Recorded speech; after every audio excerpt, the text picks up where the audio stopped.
PUBG game के बारे में तो आप सभी ने सुना होगा। वो एक ऐसा गेम था जिसने लोगों को अपना एडिक्ट बना लिया था।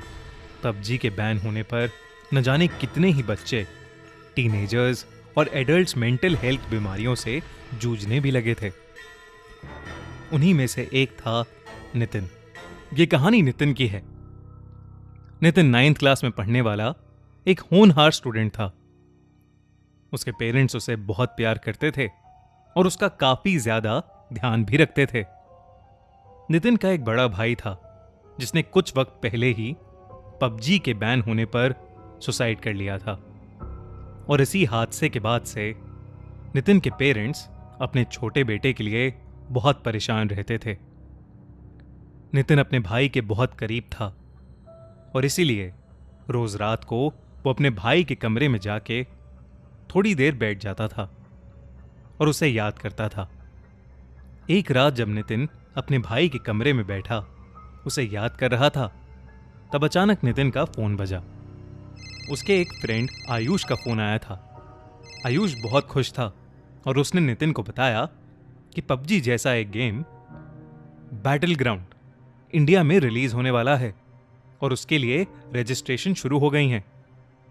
उसने नितिन को भी रजिस्टर करने को कहा, लेकिन नितिन ने आयुष को साफ मना कर दिया। फोन काटने के कुछ ही देर बाद नितिन को ऐसा लगने लगा कि जैसे वो कमरे में अकेला नहीं था। उसे बिल्कुल वैसे ही खुशबू आने लगी जैसे उसके भाई में से परफ्यूम लगाने के बाद आती थी। नितिन को हल्की सी घबराहट महसूस हुई तो वो जल्दी से उठा और उस कमरे से बाहर निकलने लगा। जैसे ही उसने दरवाजा खोलने की कोशिश की, नितिन का हाथ किसी ने पीछे से पकड़ लिया।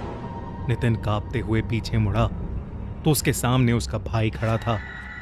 वो बहुत ही डरावना लग रहा था। उसका पूरा शरीर नीला था, जीभ और आंखें बाहर निकली हुई थीं, बिल्कुल वैसे ही जैसे वो सुसाइड के बाद दिख रहा था।